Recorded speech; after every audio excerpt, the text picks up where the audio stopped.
Swadee Krap, and welcome to another Thailand Top Stories. Again, in front of the brick walls like I've been thrown at with the kitchen scraps.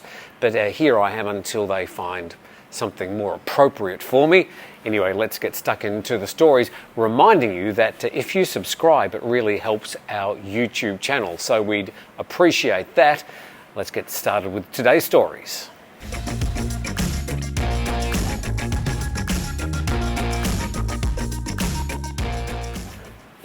Thai PM Prayut Chan-o-cha is fending off rumours of his standing down for a second time in less than 5 days. Now putting some dates on it, the PM says he'll stay on until at least the 2022 Asia Economic Cooperation Summit to be held in Thailand. The APEC Summit will be held from October the 30th next year in Bangkok.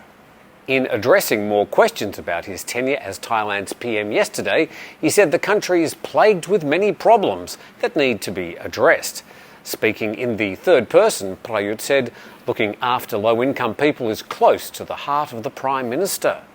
Pushed whether he would stay on until he completes his 4-year term in March 2023, General Prayut nodded, simply replying, "I will." Firstly, there was 3, now there's 2. A new telco company is being formed through the merger of True Corporation and DTAC. Charoen Pokpan Group, the owner of 7-Eleven amongst a lot of other businesses, and Norway's Telenor will also be part of the new umbrella company. A 10% stake will be held by China Mobile and the rest by individual shareholders.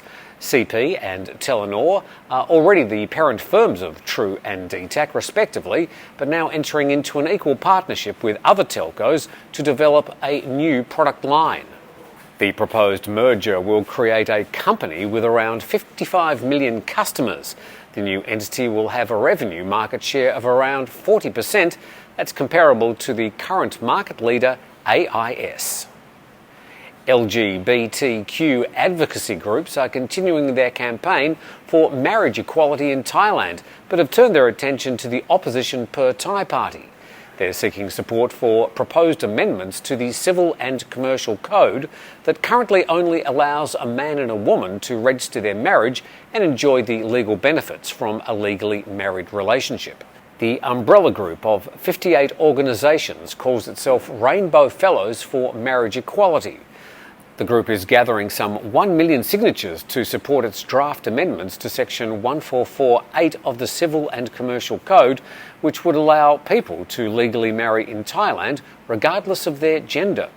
2 weeks ago, the Constitutional Court ruled that same-sex marriage isn't against the Constitution and recommended a new law should be framed to ensure everyone's right to equal marriage. A Thai-Australian model who made headlines yesterday with a dramatic photo standing on a red, white and blue flag background is also creating online chatter with her message, #RealSizeBeauty. She says she wants to change standards in Thailand where a slimmer build has long been seen as the ideal for Thai women.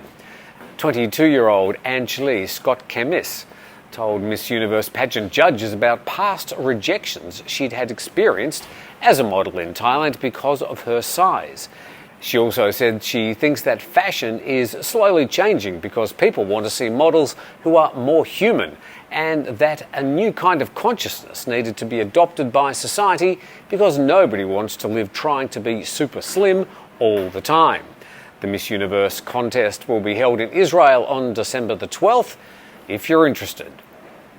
A total of 60 Burmese nationals in 3 groups have been detained after reportedly crossing over the Thailand border illegally through Muang and Sangkhlaburi provinces in Kanchanaburi on the western border of Thailand.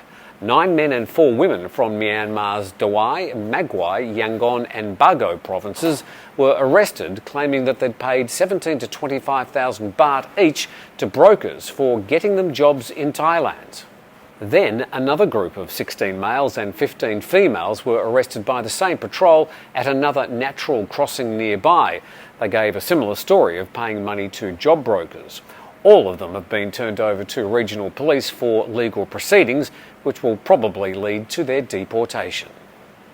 Regionally, the Myanmar Brewery Company, which once manufactured the best-selling beer brands in Myanmar, is being forced to dissolve. The company is a joint venture between Japanese beverage giant Kirin and the military-owned conglomerate called Myanmar Economic Holdings. The brand owns Kirin Ichiban, Andaman Gold and Black Shield Stout, among others, with an 80% market share in the country's beer consumption. However, its profits plunged by almost 50% year on year as Burmese people boycotted the military-linked brews as part of a campaign to sever the coup leader's financial lifelines. The Japanese brand Kirin has also come under international pressure to end its partnership with the Burmese military. And Malaysia and Singapore say they will partially reopen their borders next week to fully vaccinated citizens after nearly 2 years of closure due to the COVID pandemic that stranded many Malaysian workers in Singapore away from their families. Leaders from both countries say that limited travel will now be allowed across the land border from next Monday, with plans to gradually relax their restrictions. Air travel will also reopen on the same day to fully vaccinated passengers, allowing quarantine-free travel between the two countries, with fewer restrictions. Travellers crossing the Causeway Bridge that connects Singapore with the Malaysian Peninsula must be citizens, permanent residents or long-term pass holders. That's all the main stories from around Thailand at this time. You can catch up with all the latest news at thetiger.com. Don't forget to download the app, and whilst you're at it, please subscribe to our YouTube channel and make sure you catch Natty and Jay on Good Morning Thailand. But from all of us here, you're up to date on The Tiger.